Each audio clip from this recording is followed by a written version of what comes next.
जय श्री राम मित्रों, मनुष्य अपनी बुद्धि का प्रयोग बहुत कम कर रहा है आजकल, जिसके कारण से वो अपने जीवन के से जुड़ी समस्याओं का समाधान नहीं कर पाता और गलत कदम उठा लेता है, स्ट्रेस डिप्रेशन में चला जाता है।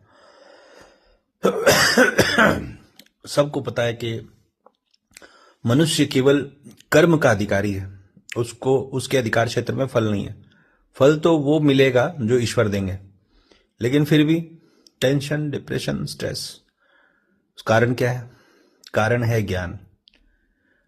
मनुष्य के जीवन में अगर किसी भी तरह की स्ट्रेस है, डिप्रेशन है, ओवर थिंकिंग है, उसका एक कारण मन का स्थायी ना होना, और उससे ही जुड़ा हुआ जब मन स्थायी नहीं होता तो मनुष्य भ्रमित रहता है, और जब भ्रम की स्थिति रहती है तो विवेक और बुद्धि का प्रयोग नहीं किया जा सकता।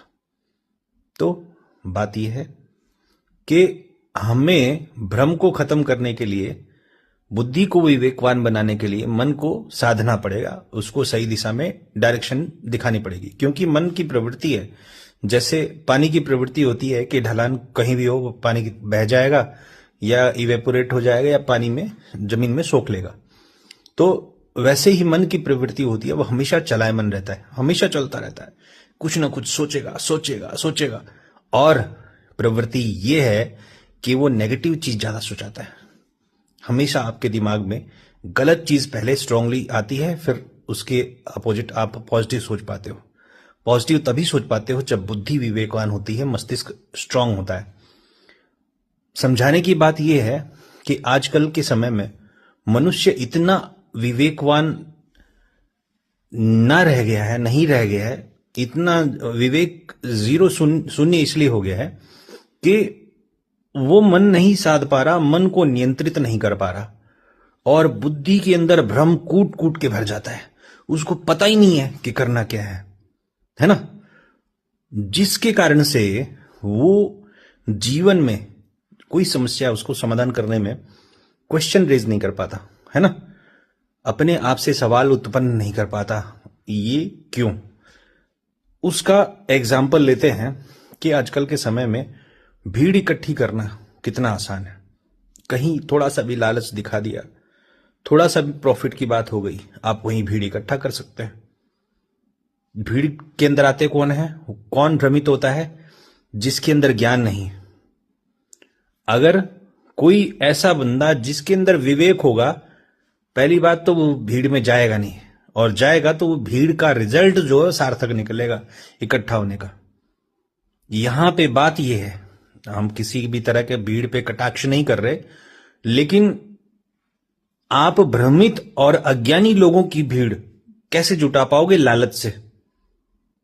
आप लालच दिखा दो, भीड़ इकट्ठी हो जाएगी, है ना? एग्जाम्पल के लिए, कोई बंदा है, कोई मार्केट में कोई नए नए ज्ञानी आए हैं और उनको दिमाग वो लगा रहे हैं कि भैया पैसा कमाना है अपने ज्ञान का प्रयोग करके।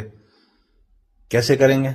10-5 लोगों को बोलेंगे, भैया मैं तेरे को 500 रुपए देता हूं, आ जाना थोड़ा सा भीड़ फलानी चौराहे पे, अपने को थोड़ा इकट्ठा करनी है भीड़।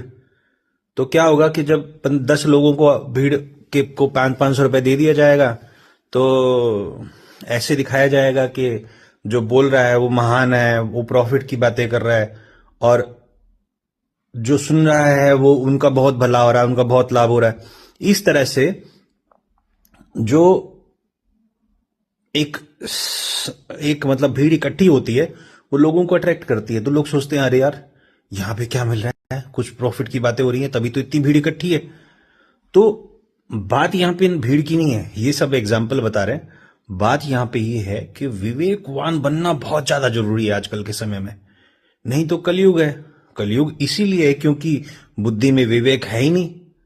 अगर बुद्धि विवेकवान सबकी हो जाए, मन सबका स्थिर हो जाए, इंद्रियां सबकी सही दिशा में सोचने का प्रयास करने लग जाएं, तो मित्रों गारंटी है आप इसी कलयुग में सतयुग का निर्माण कर सकते हैं।